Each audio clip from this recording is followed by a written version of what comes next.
the bay there, and it's like glass, and beautiful Mount Baker, snow-covered Mount Baker, is gazing down with its happy smile upon us. Well, today we're on stanza 39 of the Rubaiyat of Omar Khayyam. I'll read it, and then Swami Kriyananda will sing it. Are you ready? I'm ready. How long, in infinite pursuit of this or that endeavor and dispute? Better be merry with the fruitful grape than sadden after none or bitter fruit. Stanza 39.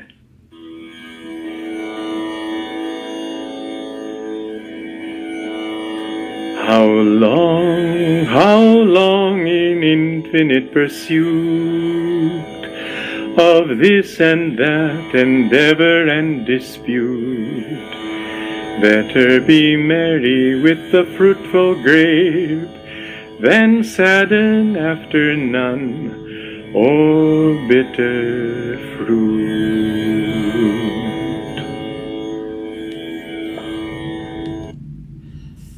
Those of you who have been following us along with the Rubaiyat will recognize this theme as one of Omar's consistent themes, which is to seek the wisdom of the ages, the wisdom of your own soul, rather than to be caught up in the pursuit of ever-vanishing goals and fleeting accomplishments. In reading this a few minutes earlier, I was thinking of the story of the three piggies. Remember that one? The first piggy built his house of straw, but the big bad wolf knocked it down and ate up the little piggy. The second piggy built a house of sticks, wood. Well, the big bad wolf burned that down and ate that little piggy. But the third brother, the third little pig, he built his house of stone. And the big bad wolf couldn't get into it. In fact, the big bad wolf came down the chimney into a pot of boiling water, and he got his just desserts, as it were. And so, we have this theme in human life about you have to watch what you wish for, but we learn so slowly, don't we? It seems like virtually everyone goes through a period in early adulthood, late adolescence of experimentation and, shall we just say, learning. Krishna in the Bhagavad Gita says that out of 1,000, one seeks me. Well, that's what, 1%, I guess. Is that right, 1%? Or is it 0.1%? It's pretty small anyway. So we live on a planet Earth, at a time in history, in whatever century this is, 21st century, in which most people are busy with the business of busyness. And so, most people are not really interested in the big picture. And yet at the same time, we are barraged daily with conversations about, the Ice Age and millions of years and how many million plus years has humanity lived on this earth, and it's 4.3 billion years, and we have earthquakes based on the movement of the continental shelf or the subduction of one under the other. Science is looking out into the universe. 95% of the universe is invisible, dark matter, dark energy. What we're barraged with is a vast vista of reality, a panorama of reality that makes our lives seem very, very insignificant. And we've come out of the past century in which meaninglessness was essentially the conclusion much of humanity came to, seeing our predilection to destroy one another in 2 world wars and lots of genocide and racism. It in some ways isn't a happy picture. And yet beneath all of this is this growing awareness of a much broader view of reality. And whereas there may not be a center to this universe, there is a center to my universe, to your universe. And so like the three piggies, you see, most people just aren't ready to build a house of stone. And although that story no doubt was concocted by a contractor advertising his services, that was a joke. Nonetheless, we have to accept the fact that at this point in history that most people do not have ears to hear or eyes to see.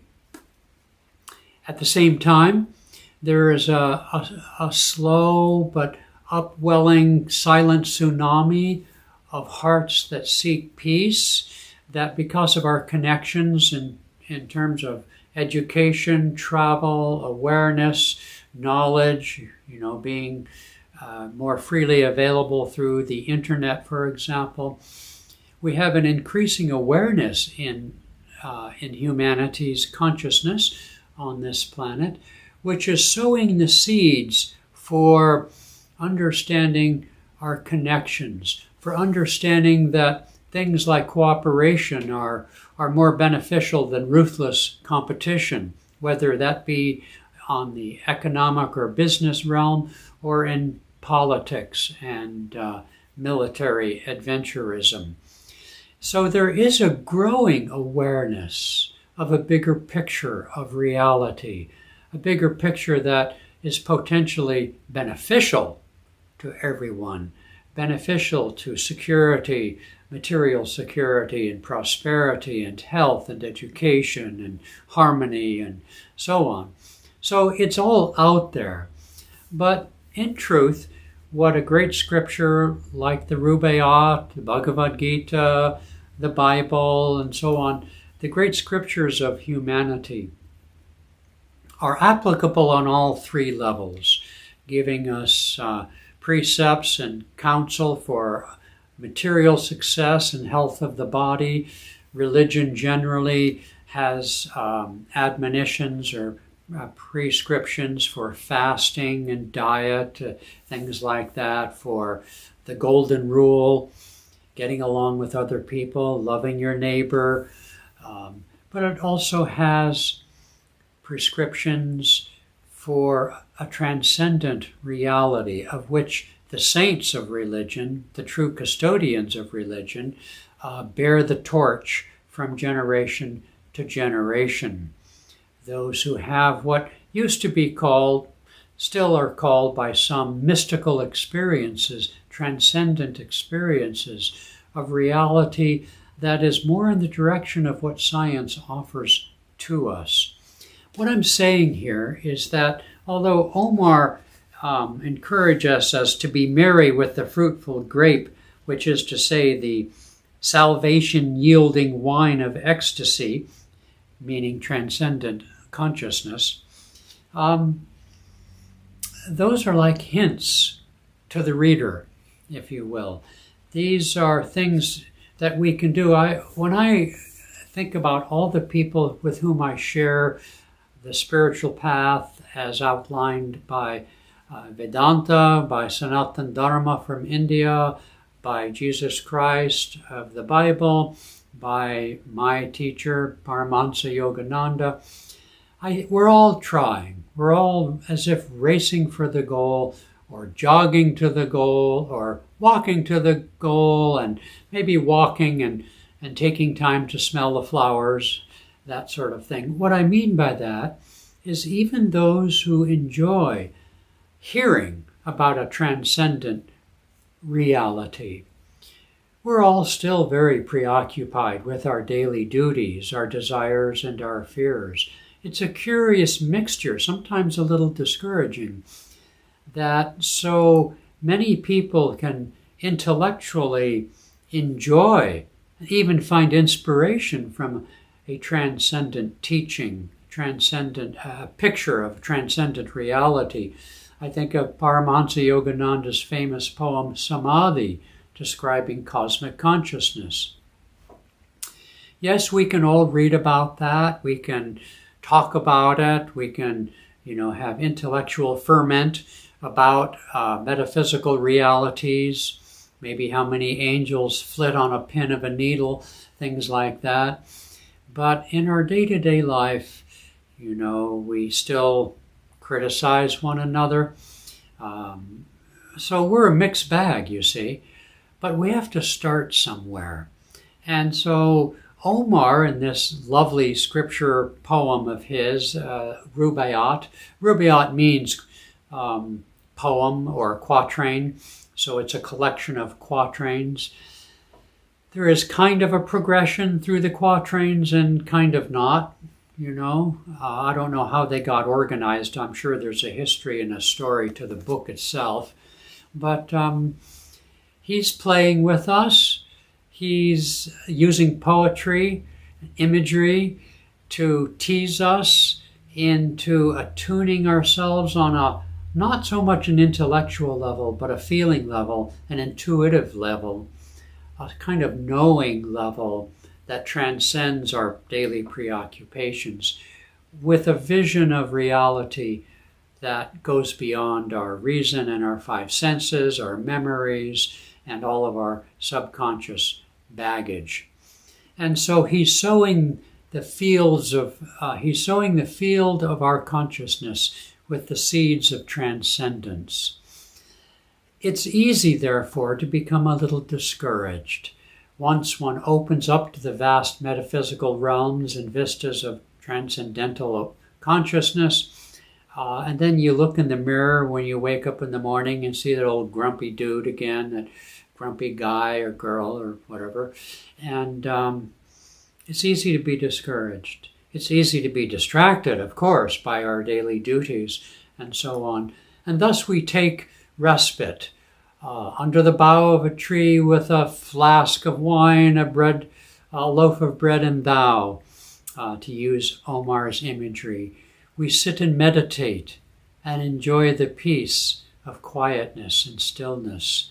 And we drink as deeply as we are able of the transcendental wine of inner peace. That's what Omar is trying to do. That's what the great saints and sages try to do.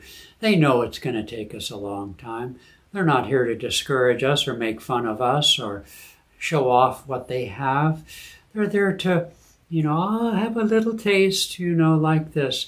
So when I get discouraged with my progress, which is pretty easy to do, I think of the beauty, especially of the Rubaiyat, because I just love its imagery. Today's St. Patty's Day, and being of Irish descent myself, we Irish poets have something in common with the Persian poets of Rumi and Omar and others, Hafiz and nameless many others.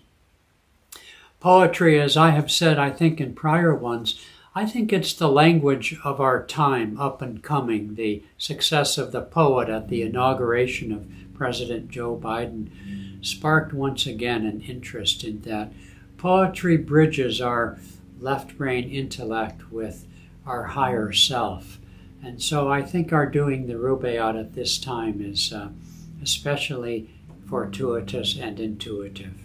Okay, great souls, quaff the transcendental wine of bliss from the well of silence. Happy St. Patty's Day.